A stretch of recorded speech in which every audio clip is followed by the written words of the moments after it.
Gladiator Limited issued 10,000 8% debenture of ₹100 each at a discount of 5%।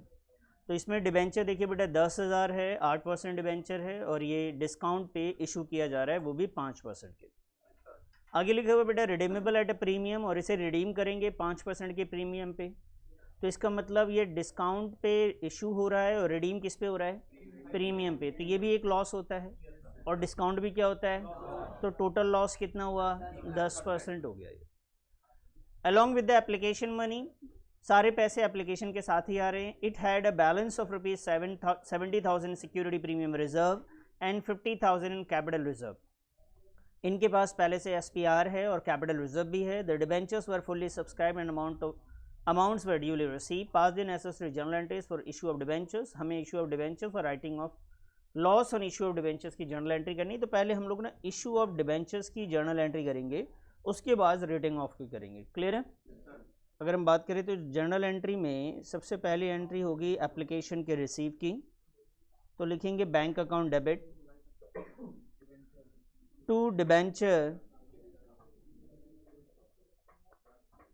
Debenture application account, और next है debenture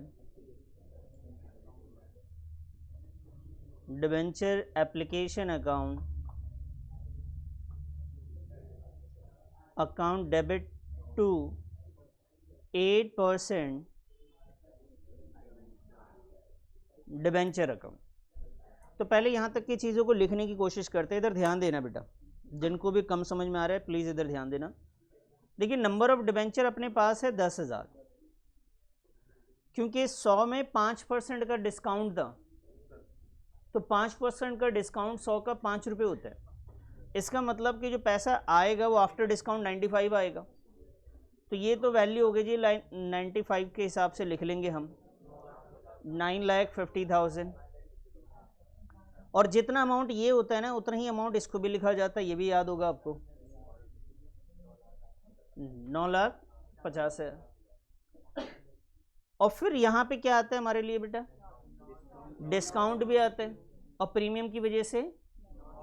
तो हम क्या करेंगे, इधर ध्यान से समझना मेरी बात को। मैं क्या कर रहा हूँ यहाँ पे ना, मुझे पता है कि जब रिडीम प्रीमियम पे होता है तो प्रीमियम को हम लोग क्रेडिट करते हैं ना, क्या लिखते हैं, premium on redemption of debentures account. Clear जी? कितना परसेंट है प्रीमियम और कितना परसेंट डिबेंचर, इस पर ध्यान देना। इधर देखो बेटा, डिबेंचर्स टोटल था 10,000 और एक डिबेंचर की कीमत कितनी थी, तो बेटा डिबेंचर प्रीमियम पे इशू हो, पार पे हो या डिस्काउंट पे हो, हमेशा फेस वैल्यू से मल्टीप्लाई होता है। तो ये हो गया सर 10 लाख। फिर आइए सर इसमें 10,000 प्रीमियम जो है, रिडेम्पशन और प्रीमियम वो भी 5% है, तो 100 का 5% होता है कितना सर, 5 रुपये। ये कितनी वैल्यू हो गई बेटा।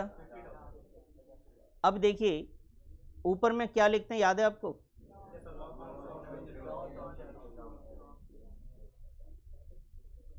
Loss on issue of. तो डिफरेंस निकाल के आप लिख सकते हैं। ये लॉस जो है कैसे निकाल के लिख सकते हैं, तो 10,50,000 9,50,000, यहाँ पे कितना है सर, 1 लाख, ऐसे आ गया सिंपल। अब डायरेक्ट करेंगे तो इस तरीके से करेंगे। बाकी दो एंट्रीज में कैसे करते हैं ये तो बता ही रखा है, तो आपने 2 एंट्री वाली तो कर ही ली होगी ना, इतना नोट करो पहले। आप ऐसे भी समझ सकते हैं, जो लॉस है ना ये 10,000 इंटू का 10 है, 5 रुपये डिस्काउंट का लॉस है, 5 रुपये प्रीमियम का लॉस है। कोई दिक्कत है? अब आइए सर रिटर्न ऑफ की करने की एंट्री करते। ये जो लॉस डेबिट में है बच्चे, इस लॉस को हम लोग क्या करेंगे, इसको कर देंगे क्रेडिट। लिखेंगे loss on issue of debentures account, total कितना आ जाएगा सर, 1 लाख। अब इस लॉस को रिटर्न ऑफ करना है सिक्योरिटी प्रीमियम रिजर्व से। तो क्या अपने पास, चेक करो बेटा, सिक्योरिटी प्रीमियम रिजर्व है बेटा, इधर ध्यान दो, पहले लिखना बाद में। अब बताओ जी, सिक्योरिटी प्रीमियम रिजर्व है या नहीं है, कितना है गुरुजी, 5% बोल रहे हो नालायक। चेक करो सिक्योरिटी प्रीमियम रिजर्व कितना है, उसमें अमाउंट, ये तो सर 70,000 है, तो अभी तो बच गया 30,000 और कहाँ जाएगा, वो जाएगा sir statement statement of profit and loss account debit कितना सर, बात समझ में आया? इस तरीके से आप रिटर्न ऑफ करने की एंट्री करेंगे। जर्नल एंट्री में नरेशन जब आप लिखेंगे तो आप वही लिखेंगे कि loss on issue of debentures return of. ये किस चीज़ की एंट्री है बेटा? आपके रिटर्न ऑफ की। बाकी तो आपको बताइए, इग्नोर।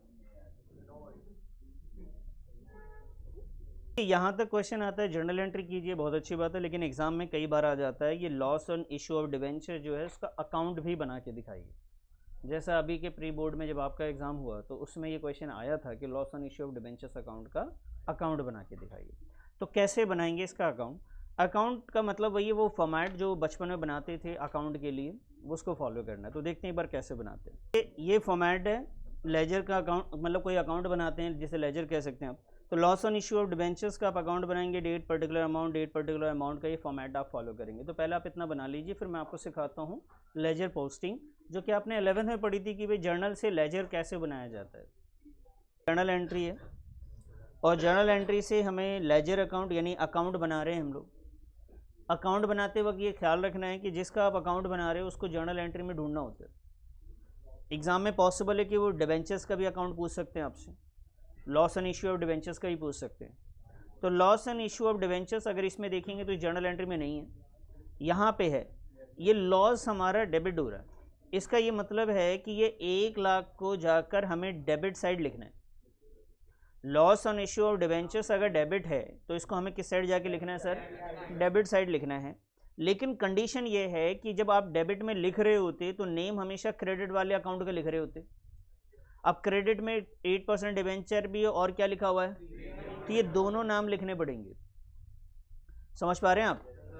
तो भाई हमने loss on issue of debentures के डेबिट साइड आ गए। डेबिट साइड आने के बाद हमने यहाँ लिखा 2 में लिखा बेटा सबसे पहले क्रेडिट वाले का नाम, क्या नाम है उसका? एक का डिबेंचर है, डिबेंचर अकाउंट, और दूसरे का नाम है बेटा premium on redemption of debentures account. हमने ये लिखा, आप समझ पा रहे हैं? Loss on issue of debentures debit था तो बेटा हम डेबिट साइड आए पहले। तो loss on issue of debentures debit है तो हम डेबिट साइड आएंगे। डेबिट साइड आके वो क्रेडिट वाले जो नाम है वो अकाउंट है उसको लिख रहे हैं। बात है कि अमाउंट कितना लिखेंगे सर? ये तो 10,50,000 है बेटा, हमें टोटल 1 लाख लिखना है। अब आप खुद डिसाइड कीजिए इसमें प्रीमियम का पैसा कितना है और डिबेंचर का पैसा कितना है।